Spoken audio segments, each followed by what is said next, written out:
जय श्री राम बच्चों। और आज हम लोग रिवीजन करेंगे एप्लीकेशन ऑफ डेरिवेटिव्स का। जैसा कि कमेंट आया था और रिक्वेस्ट भी थी इस चैप्टर की मल्टीपल टाइम्स। ठीक है, तो ये काफी जेई का एक फेवरेट चैप्टर है और इससे मैक्सिमम टाइम्स दो ही वैरायटी के सवाल आते हैं। एक तो मैक्सिमम मिनिमा का सवाल आता है, और अगर मैक्सिमम मिनिमा और दूसरा नंबर ऑफ रूट्स का सवाल आता है। और ये दोनों ही कॉन्सेप्ट्स इंटर रिलेटेड है। मतलब आप नंबर ऑफ रूट से सवाल बेसिकली मैक्सिमम मिनिमम लगा के ही सॉल्व करते हैं अक्सर। ठीक है, तो डीप डाइव करते हैं। ठीक है, तो derivative basically dy by d x अगर मैं एक बार समझना चाहूँ तो वो क्या कहता है, that is basically rate of change of y with respect to x। मतलब जैसे x चेंज हो रहा है उसके रिस्पेक्ट में y किस तरह से चेंज होता है। ठीक है, इसी का मैं बोल सकता हूँ this is slope of tangent to y at a given point. ठीक है, तो अगर मैं ऐसा लिखता हूँ something like dy by d x at x1 comma y1, तो उसका यही मतलब होता है that I am talking about the slope of the tangent at a given point. अब ये dy बाई डी एक्स से काफी अब जैसे ये dy by d x greater than zero है, इसका मतलब फंक्शन इंक्रीजिंग है क्योंकि रेट ऑफ चेंज पॉजिटिव है। अरे dy by dx is less than zero, the rate of change is negative, इसका मतलब वो डिक्रीजिंग है। dy by dx equal to zero मतलब हो गया आपका क्रिटिकल पॉइंट। और क्रिटिकल पॉइंट की जब हम बात करेंगे तो हमारे पास इस टाइप के दो केस बनते हैं। ठीक है, एक let's say that a is the critical point. ठीक है, हमने dy by dx से लिए वेवी कर्व बनाया। अब मैंने बोला यार a के राइट साइड में तो dy by dx पॉजिटिव है और a के लेफ्ट साइड पे dy by dx नेगेटिव है। ठीक है, ए के राइट साइड पे dy by d x positive है और ए के लेफ्ट साइड पे dy by d x negative है। इसका मतलब इस साइड पे ये डिक्रीजिंग फंक्शन है। ध्यान से देखना, अगर मैं x लेस देन ए बोलता हूँ तो एफ एक्स जो है मेरा डिक्रीजिंग फंक्शन है। ठीक है, इसका मतलब f of c is greater than f of a या f of x is greater than f of a for all x less than a. भाई डिक्रीजिंग फंक्शन है, और जहां मेरा h ग्रेटर देन a है वहां पे f ऑफ x इंक्रीजिंग है। इसका मतलब मेरा f x is greater than f of a for all x greater than a। तो इसका मतलब x equal to a is the smallest value, x equal to a f of a is the smallest value. तो a इधर पे minima हो जाएगा। ठीक दूसरा उल्टा लोगे तो वो मैक्सिमा हो जाएगा। ठीक है, अभी के लिए ये तुम्हारा ग्लोबल मिनिमा ग्लोबल मैक्सिमा है। बट यही मान लो ऐसे दो क्रिटिकल पॉइंट में ले लूं ए और बी, और अब मैं ग्राफ बना दूं कुछ ऐसा, तो अब आपका बी और ए जो है basically local maxima local minima वो वाली चीज पे आ जाता है। ठीक है, that is not something very difficult to understand. Global minima global maxima मतलब एब्सोल्यूट स्मॉलेस्ट एब्सोल्यूट लार्जेस्ट, और लोकल मिनिमा लोकल मैक्सिमा मतलब एक इंटरवल के अंदर स्मॉलेस्ट लार्जेस्ट वैल्यू। अच्छा, अब ऐसे ही डबल डेरिवेटिव टेस्ट भी होता है कि अगर d two y by d x पर डबल डेरिवेटिव एक वैल्यू पे पॉजिटिव है तो वो मिनिमा है एल्स मैक्सिमा। ठीक है, तो मैक्सिमा मिनिमा के इतने कॉन्सेप्ट आपको आने चाहिए, इससे आप मेजॉरिटी मैक्सिमा मिनिमा सवाल कर सकते हैं। ठीक है, इसके अलावा अलजेब्रा आनी चाहिए, ट्रिगो आनी चाहिए, इनइक्वालिटी सॉल्व करनी चाहिए। ठीक है, तो this is the very basic of maxima minima. इसके बाद आपको इक्वेशन ऑफ टेंजेंट और नॉर्मल लिखनी आनी चाहिए। ठीक है, तो मैंने आपको बताया था कि डेरिवेटिव एफ डैश एक्स है ना, this is the slope of the tangent. तो अगर मुझे पॉइंट पे ऑन अ कर्व टेंजेंट निकालनी है तो वो बेसिकली ये हो जाती है that y minus y one is equal to f dash x one into x minus x one. ये आपकी स्लोप पॉइंट फॉर्म वाली इक्वेशन से मैं स्ट्रेट लाइन निकाल सकता हूँ। अगर मुझे नॉर्मल चाहिए तो नॉर्मल के लिए मुझे क्या पता है कि स्लोप सा प्रोडक्ट माइनस वन, टेंजेंट और नॉर्मल परपेंडिकुलर है। तो शेष में नॉर्मल की इक्वेशन ये बन जाएगी।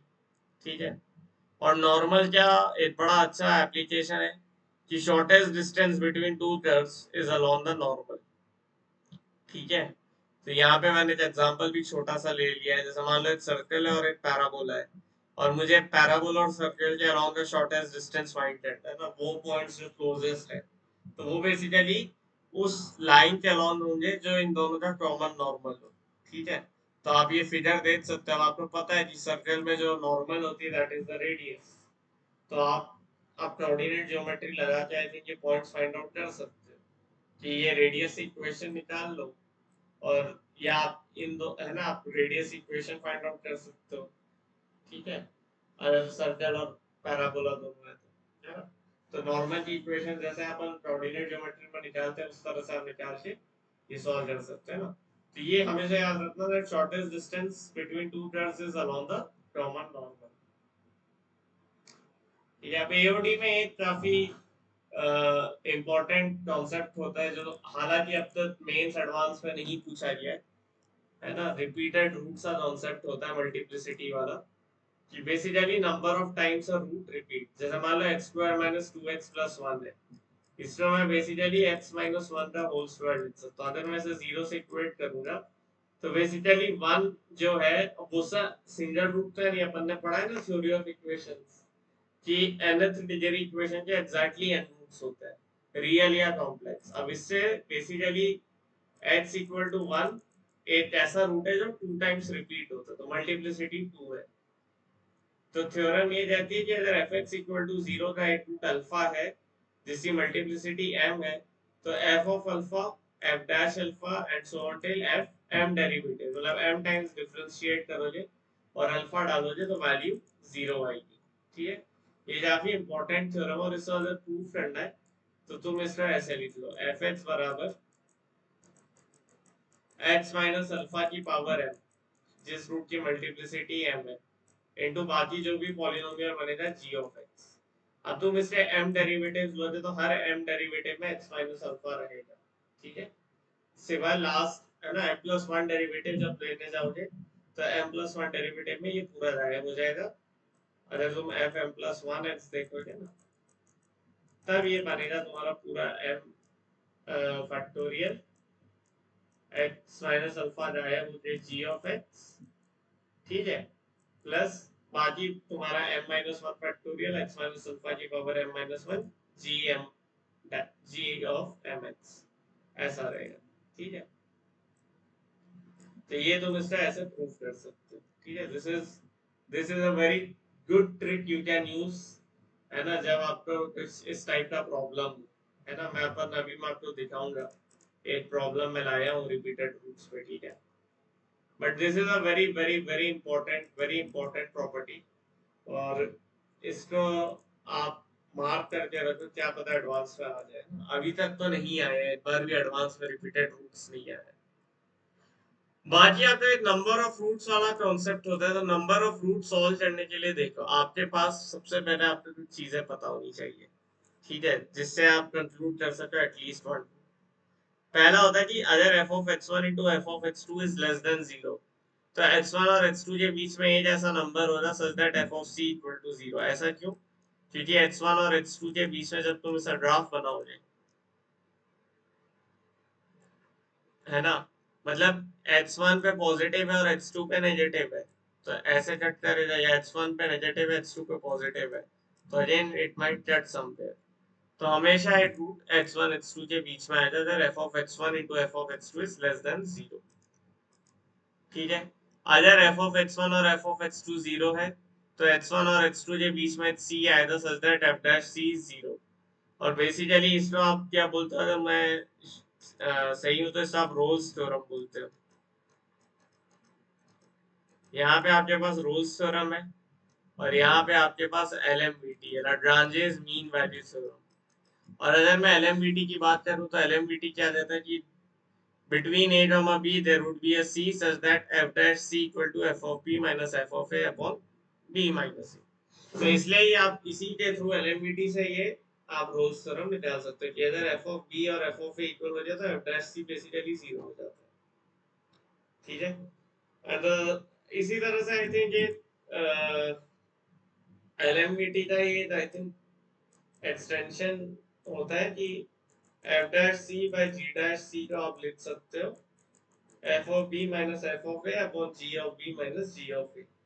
ठीक है, तो ये भी आपको पता होना चाहिए f of b minus f of a divided by g of b minus g of a, ये भी इंपॉर्टेंट है। इधर लिख देता हूँ f dash c by g dash सी कितना होता है f of b minus f of a divided by g of b minus g of a. ये भी थ्योरम होती है, इंपॉर्टेंट सी होती है। अब ये कांस्टेंट अलग अलग भी हो सकता है ना, एफ डैश सी वन और f dash g dash c two में भी है ना, क्योंकि जरूरी नहीं है सेम कांस्टेंट पे ही एलएमवीटी लगा रही हो। ठीक है, fx equal to gh से नंबर ऑफ रूट्स निकालना is equivalent to finding the number of roots of fx minus gh।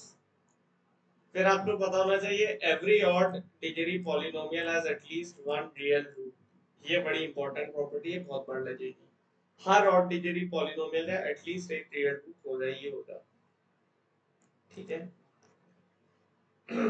उसके बाद आपको यहाँ पे जो चीज पता होनी चाहिए कि जैसे मान लो अब आपको इंक्रीजिंग डिक्रीजिंग देखना आना चाहिए। मान लो एफ ऑफ ए जीरो है, आपको ये चीज बता दी मैंने। ठीक है, और अब मैंने बोला कि for all H greater than A F dash A greater than zero, मतलब एच ग्रेटर देन ए पे ये जीरो हो नहीं पाएगा, एच लेस देन ए पे भी वो ग्रेटर देन जीरो है। मतलब एच लेस देन ए सारी वैल्यू एफ ऑफ ए से छोटी हो जाए, मतलब जीरो से छोटी हो जाए, तो ओनली वन। मतलब अगर आप मोनोटोनिसिटी कैसी तरह प्रूफ कर दो तो आप बोल सकते हो कि सिर्फ एक ही रूट बन रहा है जो इस पॉइंट पे है।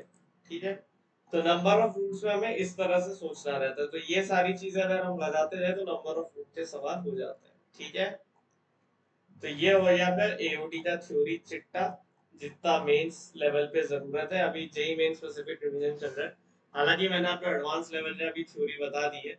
जो हम प्रॉब्लम प्रैक्टिस से ले लाए हैं वो बेसिकली अभी मेंस लेवल है, इसमें मुझे एडवांस से पीवाईक्यूज अभी डालने हैं, तो वो मैं आपको नेक्स्ट वीडियो में करा दूंगा। ठीक है, इसमें मैं विकास गुप्ता सर की ब्लैक बुक के सवाल बेसिकली अभी यूज कर रहा हूँ।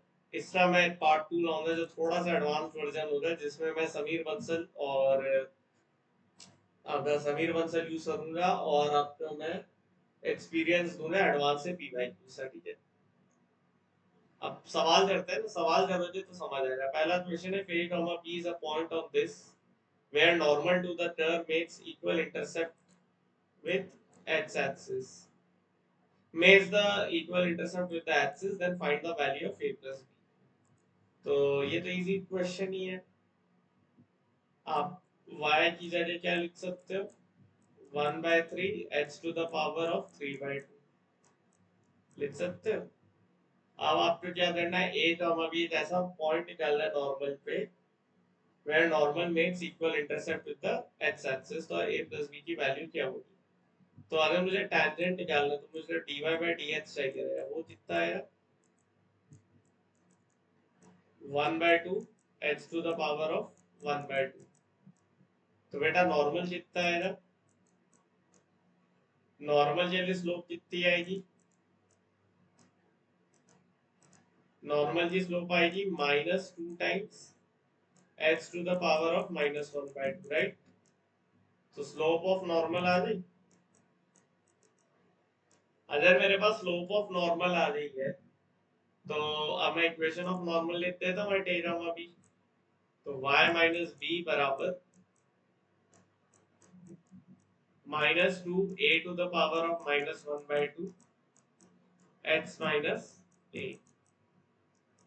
अब उसने क्या बोला है, where normal to the curve makes equal intercepts with the axis, मतलब intercept on the y axis and intercept on the x axis is equal। तो x axis पे intercept कितनी की होगी, इधर पे मैं 0 रख दूंगा y की जगह तो आएगा। तो x एक्सिस पे इंटरसेप्ट जो है वो कितना है, x इंटरसेप्ट आ रहा है आपका माइनस ऑफ 2a की power minus sorry sorry sorry sorry ये आ जाएगा माइनस, माइनस भी कट जाएगा, 1/2 into b into a to the power of 1/2 plus a. और y इंटरसेप्ट कितना आएगा, एच सी जगह 0 रख दिया, तो ये बन जाएगा b minus B plus 2a की पावर 3/2, ऐसा बनेगा।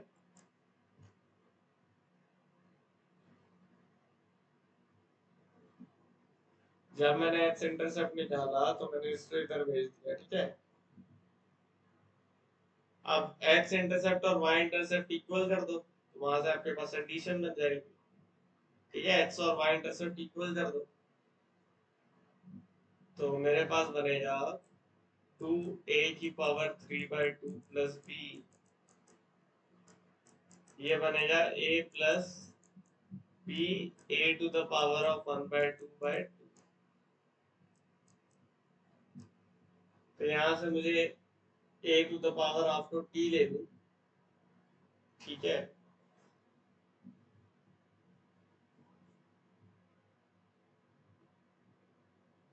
तो यहाँ से मुझे a प्लस b निकालना है, वो मैं निकाल सकता हूँ, ठीक। This is how I can solve this.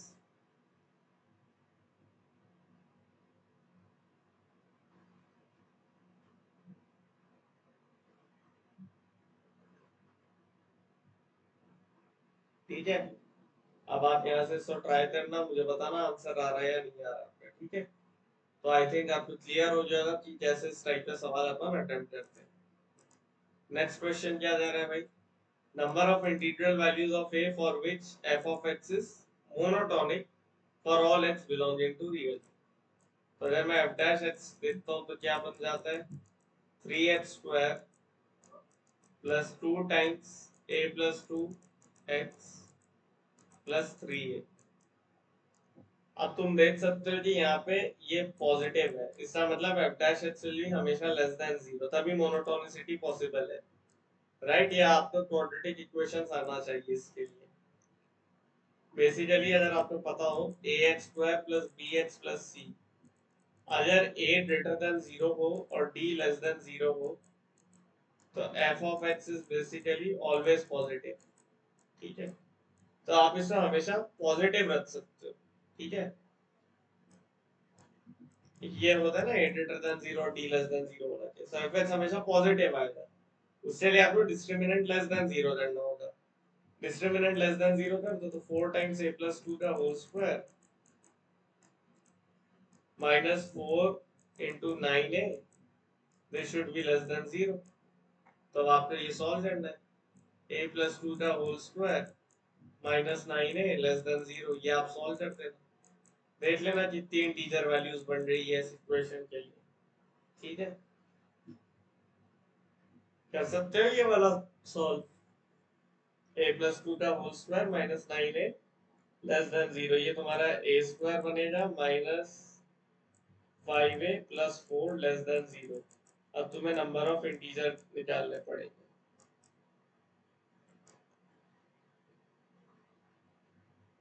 ठीक है। तो बेसिकली इस रेंज, तो जो रेंज बनेगी उससे बीच में आपको इंटीजर साउंड करने पड़ेंगे। I don't think so that is going to be a problem, you can solve it, right. ठीक है, आगे बढ़ते हैं। थर्ड क्वेश्चन मेरा, एफ एक्स की वैल्यू दी है 2 times x, g of x दिया है 3 sin x minus x cross x, और आपने बोला है एच सी आर 0 से π/2 के बीच में बिलोंग करता है।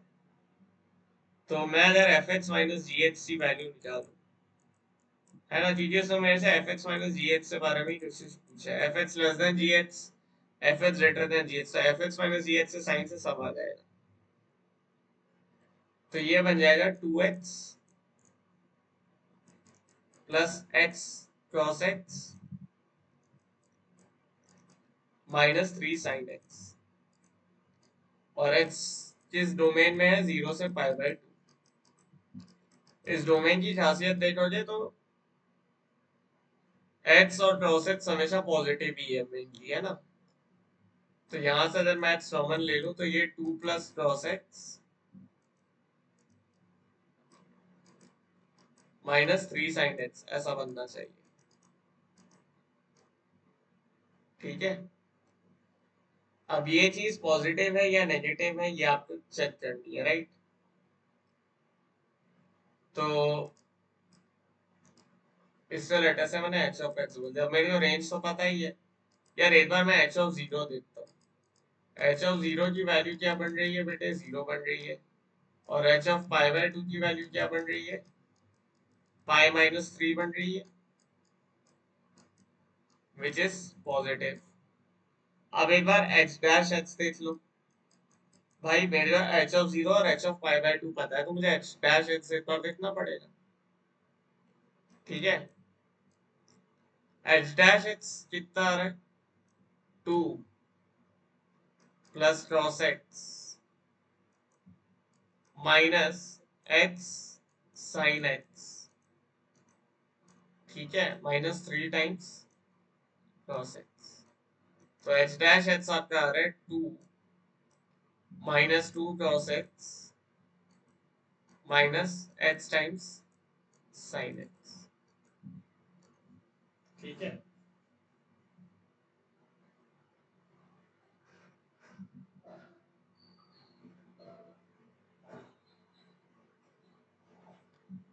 अब 0 से पाई बाय 2 के बीच में ये चीज 2 माइनस, अगर मैं इस चीज को दे दूं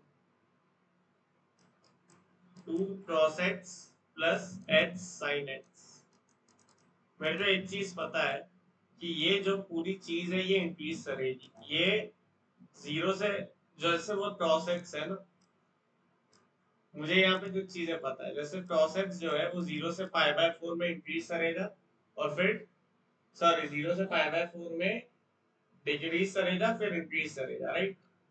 और एक्स साइन एक्स का बिल्कुल उल्टा बिहेवियर होगा। ठीक है, तो अगर अपन x इक्वल टू 0 रखते हैं यहाँ, तो ये वैल्यू कितनी बनेगी, 2। तो h dash 0 is 0 and h dash of pi by 2 कितना बन जाएगा, पाई बाय 2 रखोगे तो पाई बाय 2 मतलब 2 minus pi by 2, that is something again positive. ठीक है, और अब अगर मुझे h डैश x का इंटरमीडिएट रेंज में देखना है, तो मुझे एक बार फिर से डिफरेंशिएट करके देखना पड़ेगा। ठीक है, I don't have any other option. तो h डबल डैश x अगर मैं देखता हूँ तो वो बनता है 2 sine x minus sine x, ठीक है, minus x times cross x. तो h डबल डैश एक्स आएगा sine x minus x times cross x. और अब मैं h डबल डैश एक्स की अगर बात करूं, तो इसमें मुझे पता है ना, h डबल डैश एक्स तक अपनी कहानी पहुंच गई, but problem x into cross x की वजह से आ रही है, जिसकी वजह से अपन थोड़ा श्योर नहीं है ना। अपन ने f x minus g x देखा, अपने पास f x equal to g x ए रूप तो आ ही गया। ठीक है, ए के रूप तो आ गया अपने पास, है ना। तो एफ एक्स ग्रेटर देन जी एक्स और एफ एक्स लेस देन जी एक्स वाले तो क्या तुम्हारा ऑप्शन ही कैंसिल हो जाए, है ना। अपने पास आ गया ना एच ऑफ जीरो बराबर 0। ठीक है, अब अपन को देखना है कि क्या एक और रूल बन सकता है या नहीं बन सकता है। ठीक है, तो एच ऑफ जीरो तो 0 है, वो पता चल गया, और एच ऑफ पाई बाय 2 भी पता चल गया। तो अब हमें देखना है कि रिमेनिंग में हमारे पास क्या बनता है ना। तो एच ऑफ एक्स जैसे था तुम्हारे पास 2x प्लस x cross x -3 sine x, और मेरे को इतना क्या, एच ऑफ जीरो 0 है, और एच ऑफ पाई बाय 2 पाई -3 है, which is a positive number. अब बस मुझे तुम इतना बता दो कि एच ऑफ ये क्या कभी नेगेटिव हो सकता है।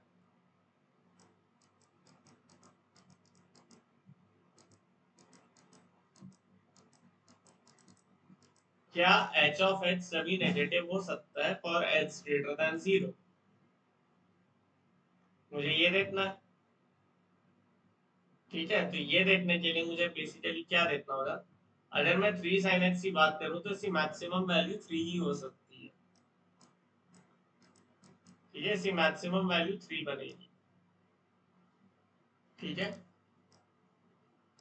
और x into two plus cross x की मैक्सिमम वैल्यू कितनी बनेगी?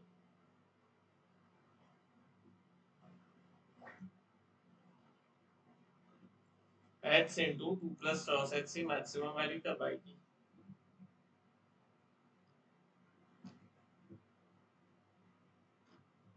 अगर अपन पाई बाय 2 डालते हैं तो पाई आएगी, राइट? तो अगर मैं यहाँ पे पाई बाय 4 डालता हूँ, पाई बाय 4 बना, और 2 plus cross pi by 4 that is 1/2। ठीक है, और मुझे क्या चाहिए? मुझे तो मिनिमम वैल्यू चाहिए। तो अगर मैं जीरो रख देता हूँ तो मिनिमम वैल्यू सी जीरो बन जाएगी। ठीक है, तो मैं जीरो में इंटरेस्टेड नहीं हूँ। तो अब मुझे बस ये देखना है कि मेरे को इससे लेस देन जीरो करके एक सोल्यूशन चाहिए। अगर लेस देन जीरो कर सकते हैं तो ठीक है, या नहीं कर सकते हैं तो हमें देखना होगा। तो अब हमें इंक्रीजिंग डिक्रीजिंग देखना है, क्योंकि ये हमें पता चल गया H of zero is zero. तो एच डैश एच से कितना बन जाएगा? 2 प्लस क्रॉस एक्स। ठीक है, 2 प्लस क्रॉस एक्स आ जाएगा, minus x sine x, minus 3 sine x, ये बन जाएगा। तो ये बन जाएगा आ,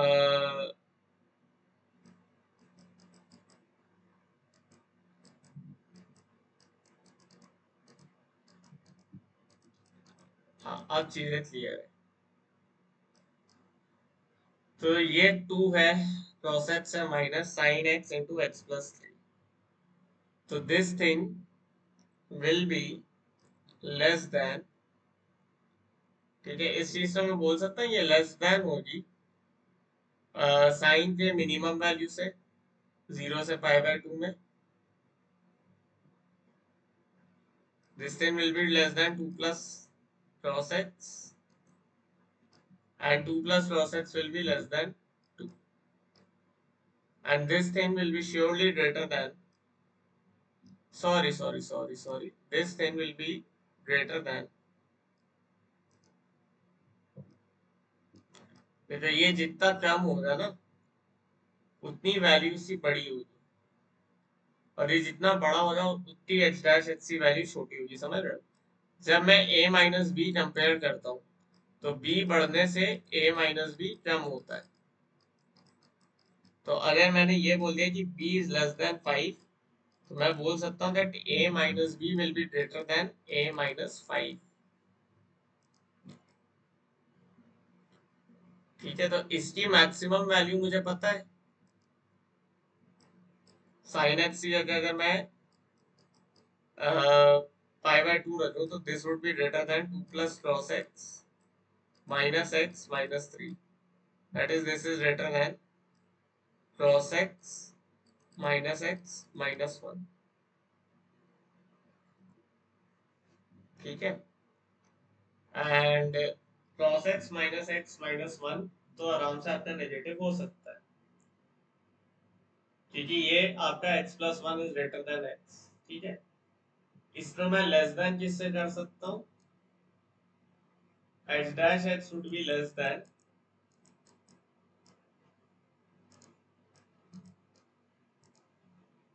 H dash x would be less than 2 plus cross x minus h c minimum value रख दो एक बार 0, माइनस 3 साइन एक्स। अब cross x minus 3 sine x की मिनिमम वैल्यू अगर मुझे निकालनी है, cross x minus 3 sine x की मिनिमम वैल्यू निकालनी है, तो वो कितने पे आएगी? At x equal to pi by 4। तो ये लेस देन 0 हो जाएगा, या ऐसी मैक्सिमम वैल्यू निकाल दो। तो I think H dash H मेरा एक ग्रेटर देन लेस देन वाला रहेगा यार, इसका आंसर है वो मुझे भी कंफर्म करना होता है। अच्छा सवाल है ये, देखता हूँ मैं इसका ना। इतना क्लियर हो गया, ए और बी गलत है क्योंकि h of zero is zero. तो एफ एक्स ग्रेटर देन और लेस देन ऑलवेज ट्रू नहीं है। अब f x equal to g x has exactly two real roots या has exactly one real root, वो अपन को पता करना है। ठीक है, तो वो अपन इस पे बाद में आते हैं। नेक्स्ट है फोर्थ वाला, अगर दो curves intersect at right angle. हाँ, तो ये कॉन्सेप्ट याद रखना, एंगल बिटवीन टू कर्व मतलब angle between their angle between tangents, angle between two curves is nothing but angle between the tangents, angle between tangents at point of intersection। ठीक है, ये आपको अगर पता है तो आप ये वाला सवाल कर दोगे। ठीक है, तो आपको दो पॉइंट दिए, एक दिया x square by a square plus y square by 4 1, और दूसरा आपको दिया Y square equal to 16x। तो इन दोनों का अगर मैं टेंजेंट लिखूं, तो पहले का टेंजेंट लेटर से स्लोप एंड के साथ है, तो mx plus a by m, है ना, ये सब आपको याद होना चाहिए, पैराबोला का टेंजेंट वगैरह। ठीक है, और दूसरे के लिए टेंजेंट क्या हो जाएगी,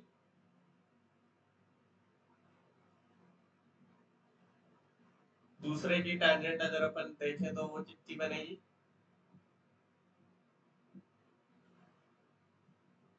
ए x x x one by a, तो x by a cos theta plus y by b sine theta.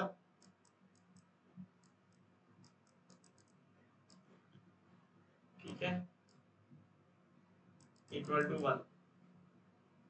ठीक है, और हमारे पास cos थीटा sin थीटा की वैल्यू निकालना है, तो वो भी पॉसिबल है निकालना ही, जस्ट मैं सेटिस्फाई करा दूंगा इक्वेशन। तो मेरे पास आएगा 2 sin थीटा का होल स्क्वायर, ये बन जाएगा 16 टाइम्स a cos थीटा। तो यहाँ से आई थिंक ये तीन इक्वेशन है तुम्हारे पास, और एक इक्वेशन और आ जाएगी। इस लाइन की स्लोप m है और इस लाइन की स्लोप कितनी आएगी, -1/a/1/b। Minus a by b slope होता है, तो -1/a that is b by a, -b/a, this should be -1। चार पेयर ऑफ इक्वेशन है, एम ए बी थीटा, चार इक्वेशन, चार वेरिएबल। आप आई थिंक ये सॉल्व कर सकते हो, है ना, ये बहुत सिंपली सॉल्व हो जाएगा। यहाँ से आप मेरे ख्याल से पहली इक्वेशन से आप बोल सकते हो कि 4 साइन स्क्वायर थीटा बराबर 16 टाइम्स ए कॉस थीटा। तो साइन स्क्वायर थीटा बराबर 4a कॉस थीटा। ठीक है, साइन स्क्वायर थीटा बराबर 4a कॉस थीटा। फिर इसको आप यहाँ पे आई थिंक कॉस थीटा डाल के एक्स की जगह और वाई की जगह जो पॉइंट ऑफ इंटरसेक्शन है, राइट,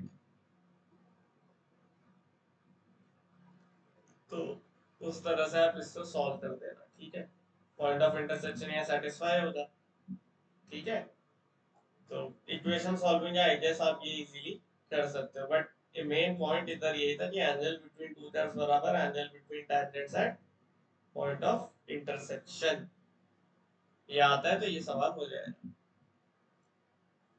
अब नेक्स्ट है, for any real number b, f of b denotes the maximum value of this thing for all x belonging to real, then the minimum value of f of b for all b belonging to real। तो f of b basically वो बोल रहा है, I think ऐसे लिखते हैं arc maths. ठीक है, या ऐसा लिखता है f of b बराबर, sorry, maths of maths value of, maths एक ऑपरेटर भी होता है तो आपको यहाँ पर थोड़ा उससे यूज मत करो भली। तो this is sin x plus 2/3 plus sin x प्लस बी इसी maximum value for all x belonging to real, ये पूछी है। अब ये मॉड्यूलस मैक्सिमा है, मतलब मॉड्यूलस मैक्सिमा है मतलब इसकी सबसे बड़ी पॉजिटिव वैल्यू या सबसे छोटी नेगेटिव वैल्यू, ऐसा कुछ देखना होगा ना। तो मेरे को फिर इस चीज को पूरे को मैक्सिमाइज या मिनिमाइज करना है ना, वो मैं चेक कर लूंगा। तो अगर मैं थोड़ी देर के लिए लेटर से जी ऑफ एक्स कंसिडर करता हूँ एज साइन एक्स, है ना, बी का तो कोई रोल नहीं है, वो कांस्टेंट है, प्लस 2/3 प्लस साइन एक्स, ठीक है। और मेरे को इसको अब डिफरेंशिएट करके जीरो करना है, तो जी डैश एक्स क्या बन जाएगा, cos x -2 cos x upon 3 plus sine x का whole square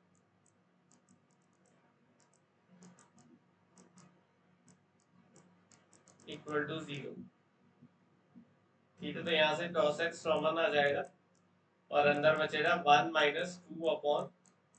2/3 plus sine x का होल स्क्वायर बराबर 0। तो अब आपके पास यहाँ से दो पॉसिबिलिटी बनती है, एक तो बनती है कि cos एक्स की वैल्यू 0 हो जाए, ठीक है, और एक बनती है कि 3 प्लस साइन एक्स का होल स्क्वायर 2 बन जाए।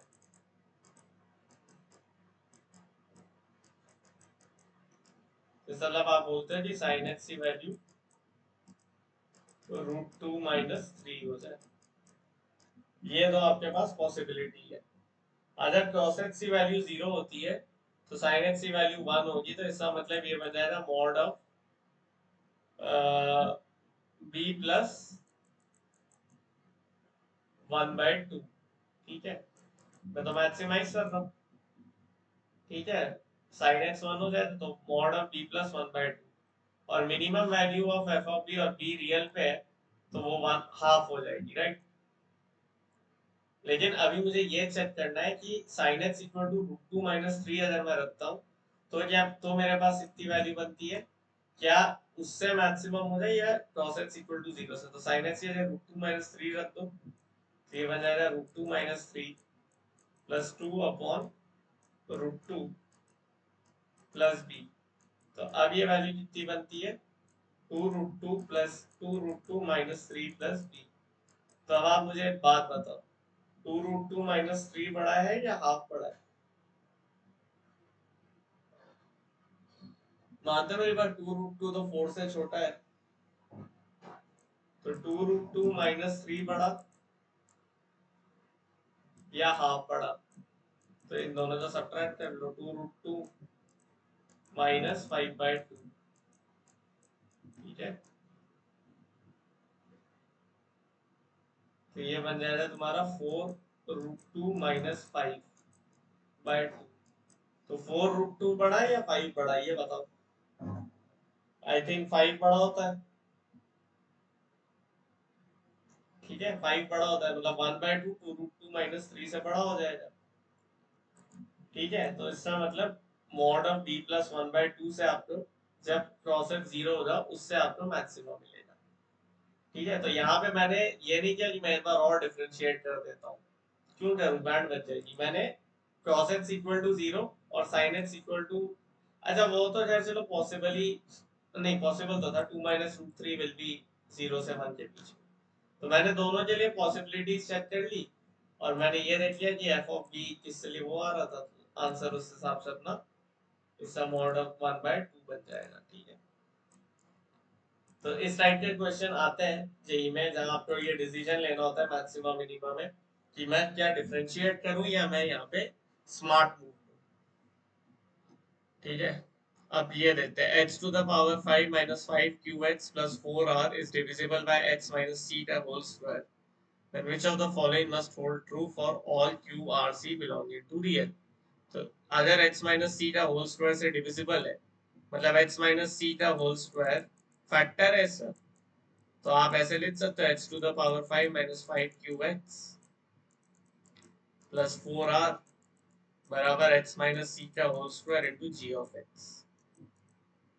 मैंने आपको बताया था इस फॉर्म में आ गया, मतलब मल्टीप्लिसिटी 2 है, तो मेरे पास क्या क्या इक्वेशन आएगी। पहली इक्वेशन तो ये आएगी कि c to the power 5 minus 5 q c plus 4 और 0 हो जाए। This will be the first equation. Second equation क्या आएगी, इससे डेरिवेटिव को भी सी करेगा। इसका सिंगल डेरिवेटिव क्या आएगा, 5 x to the power 4 minus 5 q. C डाल दिया, तो सी डालते ही ये बन गया 5 c to the power 4 minus 5 q equal to 0। Second equation.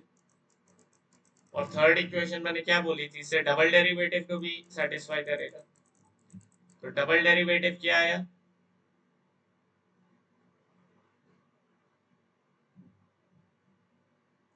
Double derivative आया तुम्हारा 20x, डबल डेरिवेटिव आपका आया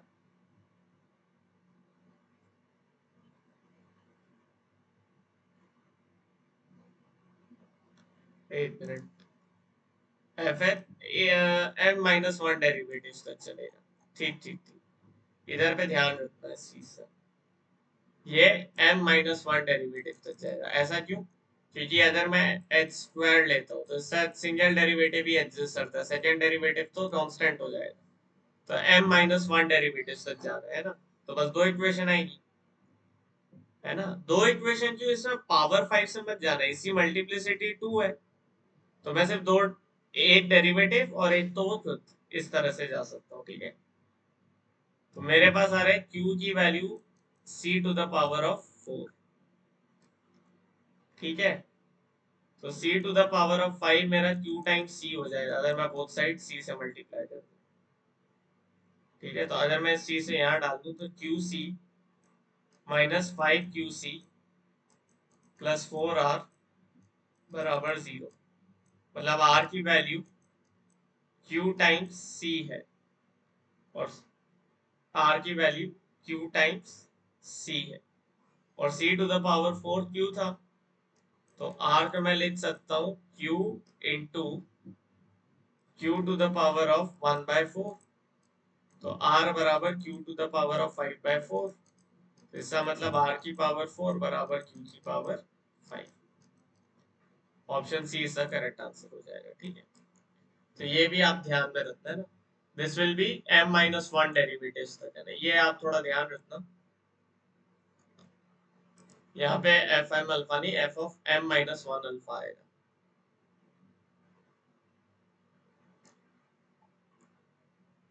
ठीक है, चलो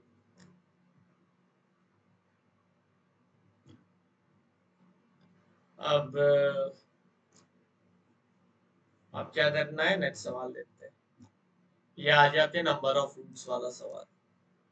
विच are the following are correct, इस इक्वेशन के कितने सोल्यूशन है। ठीक है, अब सारे ऑप्शंस एनालाइज करते हैं ना, मैं सब सारे तो तुम्हें नहीं करके दूंगा, दो तीन मैं दो कर दूंगा और दो से तुम्हें आंसर निकालना है। ठीक है, एफ एक्स पहले में x to the power 4 plus 2x square minus 6x plus 2, इससे मुझे नंबर ऑफ रियल सोल्यूशंस निकालना है। अभी ऐसे तो मुझे कुछ, है ना, मतलब तुम अगर अलजेब्रा से ट्राई करो कि मैं 2 के फैक्टर डालूं तो ऐसे नहीं दिखेगा।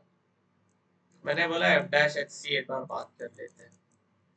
क्या बन रहा है, 4x³ प्लस 4x माइनस 6। ठीक है, एफ डैश एक्स ऐसा बन रहा है, और एफ डबल डैश एक्स बेटा मेरा कैसा बन रहा है, वो बन रहा है 12x² प्लस 4। और this will be always positive, ये मुझे पता है। ठीक है, क्योंकि ये इवन पावर प्लस समथिंग है, 12x² plus 4 is always positive. इसका मतलब एफ डैश एक्स क्या हो गया बच्चे, इंक्रीजिंग हो गया। अगर एफ डैश एक्स इंक्रीजिंग है और यहाँ पे क्या है, डिग्री ऑड, और याद करो मैंने बोला था ऑड डिग्री का एक रियल रूट होता ही होता है। तो मान लो एफ डैश अल्फा इज 0, भाई एफ डैश अल्फा 0 है और एफ डैश एक्स तो इंक्रीजिंग ही है, तो अब ये वापस अभी 0 थोड़ी ना बनेगा, क्योंकि एक्स जब ग्रेटर देन अल्फा हो जाओ तो F dash alpha will be greater then 0, और एक्स लेस देन अल्फा हो जाओ तो F dash alpha will be less than 0। मान रहे मेरी बात। मान ले। तो इसका मतलब x ग्रेटर देन अल्फा पे, x ग्रेटर देन अल्फा पे f dash x is increase, f dash x greater than 0, x less than alpha पे f dash x is less than 0। ये एनालिसिस बन गई मेरे पास। ठीक है, x ग्रेटर देन 0 पे f dash x is greater than 0। क्यों, क्योंकि f double dash x is always greater than 0, मतलब f double dash x increasing है, मतलब f dash x इंक्रीजिंग ही है। तो x ग्रेटर देन अल्फा पे f dash x greater than 0, x less than alpha पे f dash x is less than 0। मुझे ये चीज पता चल रही है ना, ये सबसे इंपॉर्टेंट पॉइंट हो जाए यहाँ पे। तो अब अगर मैं इस बाइक्वाड्रेटिक इक्वेशन की बात करूं, E1 के लिए मुझे क्या पता है कि हमेशा इमेजिनरी सोल्यूशन पेयर में आएंगे, odd number of real solutions तो पॉसिबल ही नहीं है। ठीक है, तो मान लेता हूं, मैं मान लेता हूं कि एफ ऑफ लेट से अल्फा 1 0 है और एफ ऑफ अल्फा 2 मेरा 0 है। ठीक है, एफ ऑफ अल्फा 1 मैंने 0 मान लिया और एफ ऑफ अल्फा 2 मैंने 0 मान लिया। अब क्या क्या केस बना सकते हो तुम, कि एक केस तुमने ले लिया अल्फा के दोनों अल्फा 1 अल्फा 2 सेम साइड पे आ गए, या एक केस बना सकते हो कि अल्फा के अपोजिट साइड्स पे आ गए। ठीक है, अगर सेम साइड्स पे भी है, मान लो सेम साइड पे, तो अल्फा 1 पे तुमने बोला 0 हो रहा है, लेकिन अल्फा के तो सेम साइड पे है, मतलब अगर यहाँ पे वैल्यू 0 हो गई तो या तो अल्फा 1 अल्फा 2 यहाँ हो या यहाँ हो। तो यहाँ पे अगर 0 हो जाए तो एफ एक्स उससे बाद नीचे ही गिरेगा, यहाँ पे 0 हो जाए तो उससे बाद ऊपर ही गिरेगा। ठीक है, सिमिलरली मान लो यहाँ 0 आता तो ऊपर, यहाँ 0 हो जाता तो नीचे, मतलब फिर और कोई सा रूट बन ही नहीं पाता, मतलब एक ही रूट पे तुम अटक जाते जो पॉसिबल ही नहीं है। One real root is never possible, दो तुम्हारे आ नहीं पाए, खत्म हो गया चीज। अगर तुम अल्फा यहाँ रखते ऐसे, तो तुम्हारे पास दो रियल रूट का चांस हो जाता, मतलब इस इक्वेशन के maximum two real solutions possible है, टू से ज्यादा तो पॉसिबल ही नहीं है।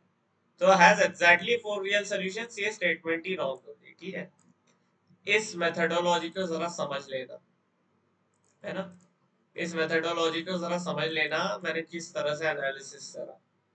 ये एफ एक्स और एफ डैश एक्स की एनालिसिस सब कुछ हो जाती है नंबर ऑफ रूट्स में। ठीक है, जेई पीवाईक्यू जब तुम करोगे तो ये काफी इंपॉर्टेंट है कि तुम इस टाइप के सवाल करो। अब सिमिलरली मैं नेक्स्ट इक्वेशन देखता हूँ, तो वहां पे मेरे को एफ एक्स की वैल्यू दी है H two the power 5 plus 5x plus 1। इससे नंबर ऑफ रियल सॉल्यूशंस बताने। अगेन यहाँ पे मेरा एफ डैश एच सी काम हो गया 5x की पावर 4 प्लस 5। यार एफ डैश एच हमेशा पॉजिटिव है, इसका मुझे क्या पता है, एफ एच से बारे में क्या पता है, एटलीस्ट वन सोल्यूशन होगा, एटलीस्ट वन सोल्यूशन है। इसका अगर एटलीस्ट वन सोल्यूशन है, इसका मतलब एफ ऑफ अल्फा 0 होगा, एफ ऑफ अल्फा 0 होगा। अब अगर मैं एक्स ग्रेटर देन अल्फा की बात करूंगा तो एफ ऑफ अल्फा मेरा ग्रेटर देन 0 हो जाएगा, क्यों, एफ डैश एक्स इंक्रीजिंग है। एक्स लेस देन अल्फा की बात करूंगा तो F of alpha less than 0 हो जाएगा, क्यों, F x F dash x greater then 0, F x increasing है। तो क्या और कोई सोल्यूशन बन पाएगा, नहीं बन पाएगा। तो इसका भी एक ही सोल्यूशन आएगा, तो ये गलत हो गया, है ना। इसका वन सोल्यूशन, इसका पॉसिबल मैक्सिमम अपन टू सोल्यूशंस तक पहुंच सकते हैं, फोर तो बिल्कुल नहीं आएंगे, फोर नेवर। अब इसी तरह आप सी और डी को जरा एनालाइज करना। ठीक है, सी और डी आपको एनालिसिस करना है। ठीक है, सी और डी आपका होमवर्क है, मुझे आप सी और डी में से करके बताना विच वन इज करेक्ट। ठीक है, आपको इसी तरह F dash H F double dash H तक जाना है। ठीक है, तो ये वाला जो कॉन्सेप्ट है ये काफी इंपॉर्टेंट होता है नंबर ऑफ रूट्स का। 8 क्वेश्चन आप अभी के लिए थोड़ा छोड़ सकते हो, ये थोड़ा सा एडवांस साइड है। आई थिंक ये आपके उससे हो जाएगा, weighted AM GM inequality type सवाल है वो, है ना। अगर किसी को इंटरेस्ट है तो ये एक्चुअली कॉशिश या तो वेटेड से भी ज्यादा ये कॉशिश-वार्स इनइक्वालिटी का सवाल है ना। कॉशिश-वार्स इनइक्वालिटी जहां तक मुझे याद है x1 plus x2 into y1 plus y2, मतलब ये हाँ मतलब ये कॉशिश-वार्स इनइक्वालिटी से हो जाएगा। तो आप एक बार कॉशिश-वार्स से ट्राई कर सकते हो, ठीक है। बट दिस इज मुझे नहीं लगता इसको आप नॉर्मल तरीके से कर सकते हो या कर सकते हो। देखें, तो मुझे इसे नॉर्मल तरीकों से करना है ना, तो देखो यहाँ पे स्क्वायर है, क्यूब है, ये तुम्हारा होमोजीनियस तो है क्योंकि दोनों की पावर 5 है। तो ए स्क्वायर और सी क्यूब, तुम्हारा ए स्क्वायर आया होगा a/2 plus a/2 plus c/3 plus c/3 plus c/3, ठीक है। दिस इज ग्रेटर देन और इक्वल टू 5 टर्म है, fifth root of a square by 2 into c cube by 3। और सिमिलरली यहाँ से देखोगे तो b/2 plus b/2 plus d/3 plus d/3 plus d/3, ये आपका हो जाएगा ग्रेटर देन और equal to fifth root of b square by 2 into d cube by 3। अब आपने दिया है a की पावर 5 प्लस b की पावर 5 1 से छोटा है, ठीक है।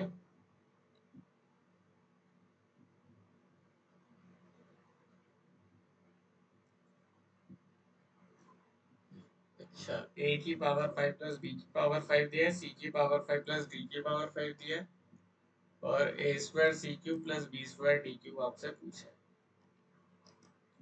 और कुछ कर सकते हैं क्या इसमें?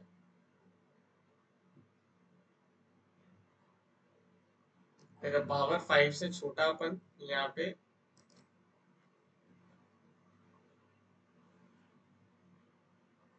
और क्या कर सकते हो यार, ए स्क्वायर सी क्यूब है ना।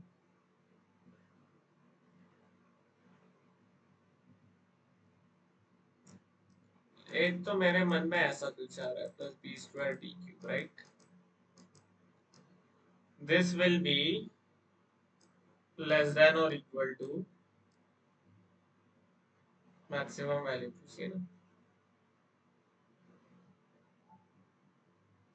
पता नहीं, इसलिए पर देखना पड़ा है ना, ये तो यार मेरे को, मैंने भी इसको अभी ट्राई नहीं किया है, इसलिए मैंने यहाँ डाल दिया जल्दी से। बट इसमें कुछ और आपको करना होगा मोस्ट प्रोबेबली।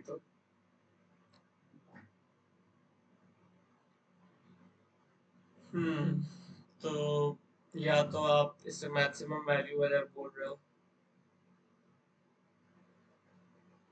आपको कुछ कंस्ट्रेंट दे रहा है, a power 5 b power 5 is less than equal to 1, c power 5 plus d power 5 is less than equal to 1, a square c cube और बी स्क्वायर डी क्यूब की वैल्यू पूछी है।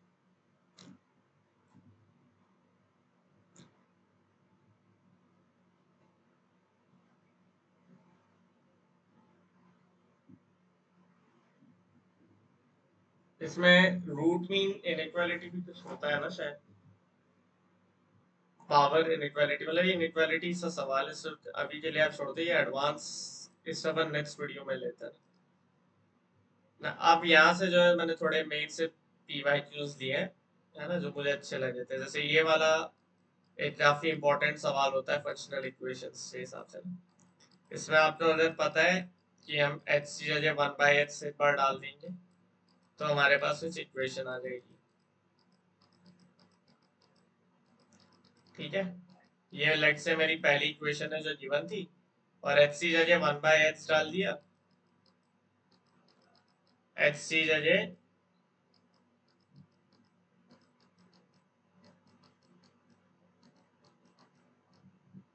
ये दूसरी इक्वेशन हो जाएगी। अब मुझे यहाँ से एफ ऑफ 1/h से एलिमिनेट करना है, तो इसको मैं 5 से मल्टीप्लाई कर दूंगा, इसको मैं 4 से मल्टीप्लाई कर दूंगा, ठीक है। इसको 5 से और इसको 4 से, तो 9 टाइम्स ऑफ एफ एक्स मिल गया। बाकी सब तो चला जाएगा और ये बन जाएगा 5h² -4/h² और माइनस यहाँ पे बनता तुम्हारा -10 + 8, तो ये -2। तो तुम्हारे पास एफ ऑफ एक्स की वैल्यू कुछ ऐसी आ जाती। ठीक है, और तुम्हें उसको स्ट्रिक्टली इंक्रीजिंग करना था तो इसे डेरिवेटिव ग्रेटर देन 0 कर देते, तो वो बन जाता 10x plus 8/x³ greater than 0। तो स्ट्रिक्टली इंक्रीजिंग है ना, मेरे ख्याल से यहाँ पे ऑप्शंस थे कुछ तो होंगे, है ना। ये मतलब सवाल इतना ही था, बट तुम इसे इजीली इस तरह से सॉल्व कर सकते हो। मेनली इसे तुम्हें x की जगह 1/x डालना था। फिर 10 the shortest distance between the curves y² = 8x and this, है ना। तो ये आई थिंक मैं तुमको बता तो दिया ही था ऐसी थ्योरी कि कॉमन नॉर्मल के अलोंग शॉर्टेस्ट डिस्टेंस आएगा। तो एज है y² = 8x और ये तुम्हारा सर्कल बन रहा है x² प्लस y प्लस 6 का होल स्क्वायर बराबर 1, ये बन रहा है। ठीक है, तो मेरे पास ये सर्कल हो गया और ये पैराबोला हो गया, है ना। यही वाला फिगर वहां पर अपन ने लिया था। अब मुझे अगर इनके पीछे शॉर्टेस्ट डिस्टेंस फाइंड करना है तो वो हो जाएगा दिस दिस डिस्टेंस। ठीक है, स्मॉल डी। अब अगर मुझे ये स्मॉल डी फाइंड आउट करना है तो मुझे ये पॉइंट पता है 0,6। ठीक है, क्या मुझे ये वाला पॉइंट पता चल जाएगा? क्या मुझे ये वाला पॉइंट पता चल जाएगा? x+r cos θ y+r sin θ करके। r की वैल्यू 1 है तो ये cos θ, 6 plus x cos θ, -6 + sin θ, ऐसा बनेगा ये वाला पॉइंट पैरामेट्रिकली। ठीक है, और इस पैराबोला पे अगर मुझे चाहिए, है ना, या तो मैं ऐसे कर लूँ या फिर ऐसे कर लूँ। देखो y² = 8x है तो इसके नॉर्मल की इक्वेशन क्या होगी? y = mx + 2/m, और ये नॉर्मल जहां से पास होना चाहिए 0, -6 से। मैंने बोला था सर्कल में रेडियस इज द नॉर्मल, तो 0, -6 से पास करा तो -6 = 2/m। तो स्लोप की वैल्यू आ गई, स्लोप की वैल्यू -1/3 आ गई। तो टेंजेंट की ये नॉर्म अच्छा नॉर्मल की इक्वेशन चाहिए ना, common normal not common tangent. तो common normal of the parabola is y = mx + 2am, y = mx -2am -am³। 2a की वैल्यू 8 है, y बराबर mx -8m -4m³, और यहाँ से -6 डाल दो, -6 बराबर -8 -4m³, तो 4m³ बन जाएगा -2। आई थिंक आप यहाँ से m निकाल सकते हो। ठीक है, अब मेरे जगह थोड़ी थोड़ी तो यार इक्वेशंस याद नहीं है। ठीक है, तो आई थिंक तुम्हें ये नॉर्मल ऑफ अ पैराबोला की इक्वेशन याद होगी। यहाँ से तुम्हारे पास स्लोप आ गया, स्लोप आ गया तो तुम ये दोनों पॉइंट इजीली निकाल सकते हो, राइट। सर्कल वाला पॉइंट और ये वाला पॉइंट तुम्हारे पास दोनों आ जाएंगे।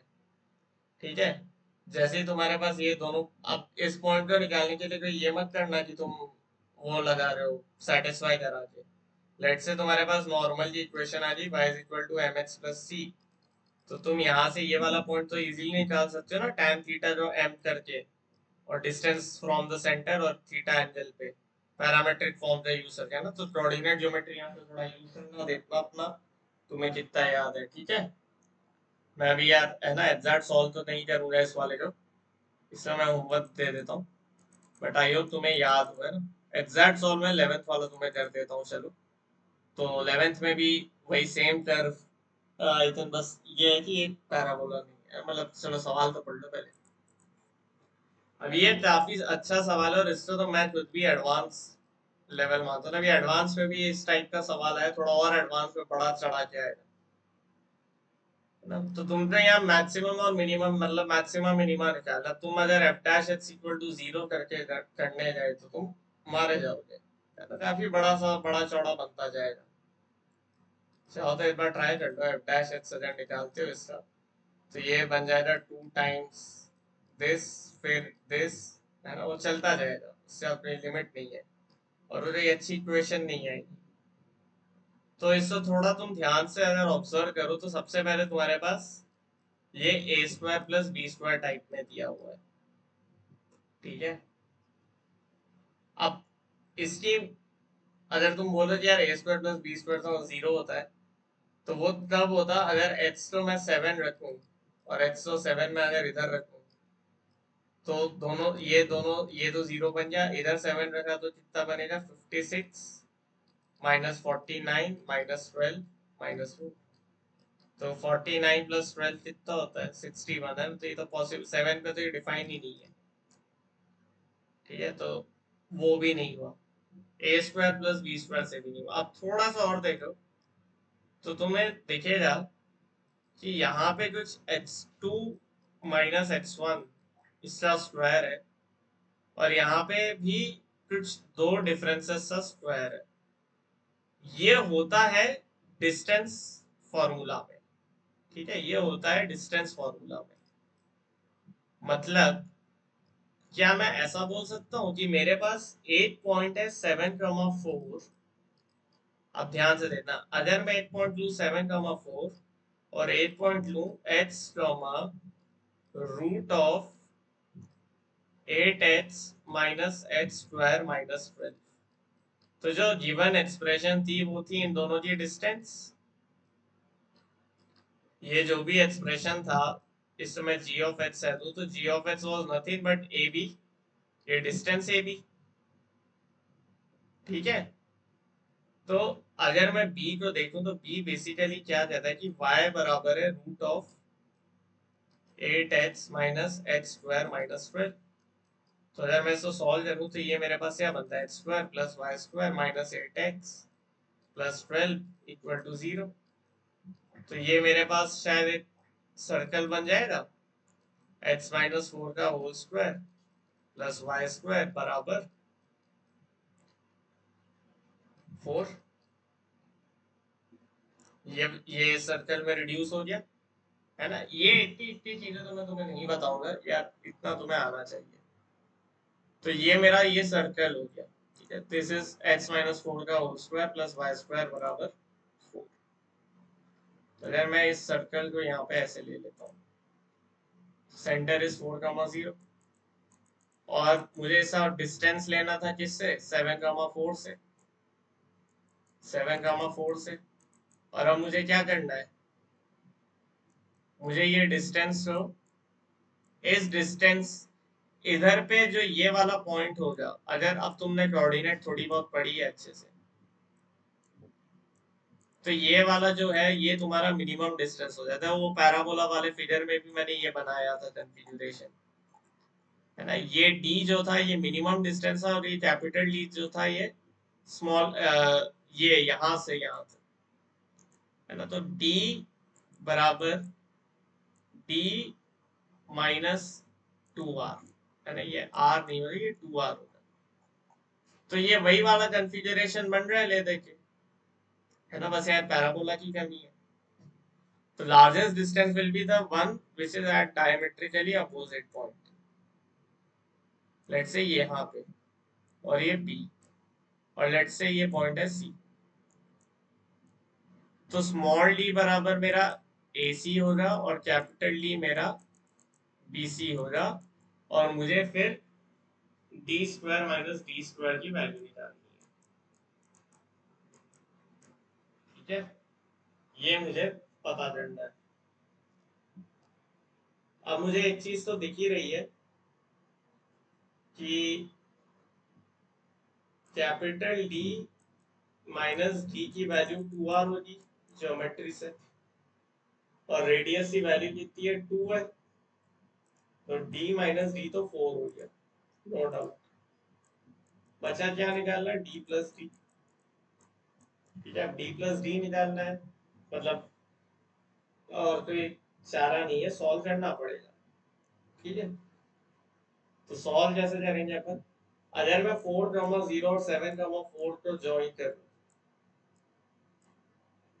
ठीक है, 4, 0 और 7, 4 को ज्वाइन करूं, तो उस लाइन के यही मतलब बेसिकली 4, 0 और 7, 4 को ज्वाइन करने वाली लाइन जहाँ सर्कल पे इंटरसेक्ट करेगी, वही दोनों पॉइंट मेरे आंसर हो। ठीक है, तो मुझे 4, 0 और 7, 4 वाली लाइन फाइंड करनी है, तो वो हो जाएगा y माइनस वाई वन बराबर m। स्लोप कितना आ रहा है 4/3, x minus x1 x minus 4, y बन जाएगा 4/3 टाइम्स x माइनस 4। अब मुझे तुम्हें एक बात बताना, दूसरी बात, मुझे क्या फाइंड करना है, कोऑर्डिनेट्स। ये लाइन इस सर्कल को कहाँ टच करेगी, x माइनस 4 का whole square plus y square बराबर 4 पे। तो मुझे पता है एक सर्कल पे जनरल पॉइंट क्या होता है, 4+2 इस सर्कल का कोई भी general point 4+2 cos theta, 2 sin theta, ऐसा ही आएगा, ऐसा ही आएगा। या तो तुम ऐसे कर लो, या तुम इसको डायरेक्ट भी कर सकते हो, चलो जरूरत अभी तो लग नहीं रही, अगर मैं x माइनस 4 की जगह यहाँ पे 3y/4 रख दूँ तो भी हो जाएगा काम मेरा, उतना टफ नहीं है। तो 3y/4 रख दिया तो 9y² 16, ठीक है, प्लस y² 4 बन गया ना, ये तो इजीली हो जाएगा। तो 25y² 16 की वैल्यू 4 है, तो y² की वैल्यू, तुम्हारे पास y की दो वैल्यू आएगी, प्लस माइनस 8/5। तो y की दो वैल्यू के लिए तुम्हारे पास करस्पॉन्डिंगली x की दो वैल्यू आ जाएगी, समझ है। अगर y की वैल्यू 8/5 है, तो x की क्या वैल्यू है, ध्यान से देखना,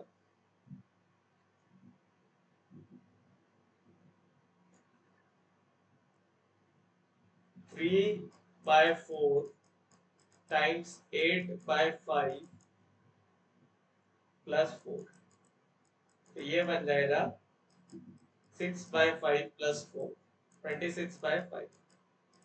तो एक पॉइंट आ गया 26/5 8/5। ठीक है, एक पॉइंट तुम्हारा ये आ गया, लेटर से ए, है ना, ए या मतलब अब ये कोई सा भी हो सकता है, तो अपन देख लेंगे। और दूसरा पॉइंट निकालोगे, वो -8/5 से आएगा, तो यहाँ पे मतलब बेसिकली -2 हो जाता, तो वो बन जाता 4 माइनस 6/5, तो ये बनता तुम्हारा 14/5। तो एक पॉइंट आता 14/5 और -8/5। ठीक है, अब तुम्हें किस पॉइंट से डिस्टेंस निकालने थे, 7,4 से, तो 7,4 से डिस्टेंस निकाल लो।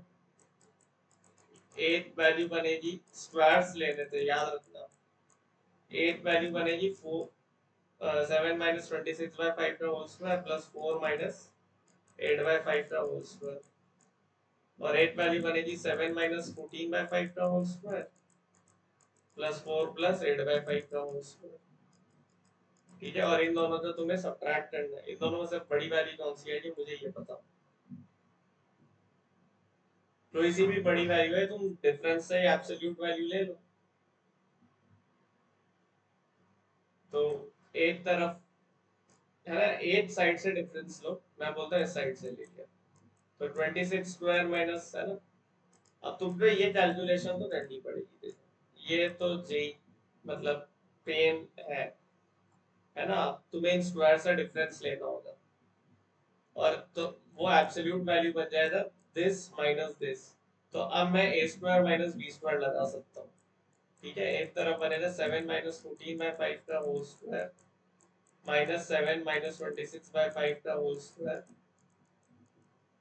ठीक है, प्लस 4 प्लस 8/5 का होल स्क्वायर माइनस 4 माइनस 8/5 का होल स्क्वायर। ये आपका आंसर है। तो ये बिल्कुल एक एडवांस लेवल सवाल था, काफी लेंथी कैलकुलेशन भी है और कंसेप्चुअली भी बहुत ज्यादा अच्छा सवाल था। ठीक है, तो let us keep this much for this video. ठीक है, ये एओडी का रिवीजन 1 हो गया। एक वीडियो और लाएंगे जिसमें एडवांस से पीवाईक्यूज लूंगा, कुछ समीर बंसल सर की किताब के सवाल लूंगा। ठीक है, एओडी मैं चाहता हूँ बहुत अच्छे लेवल पे हो जाए, बिकॉज एओडी एक ऐसा टॉपिक है जो मेंस और एडवांस दोनों में ही काफी काफी ज्यादा आता है।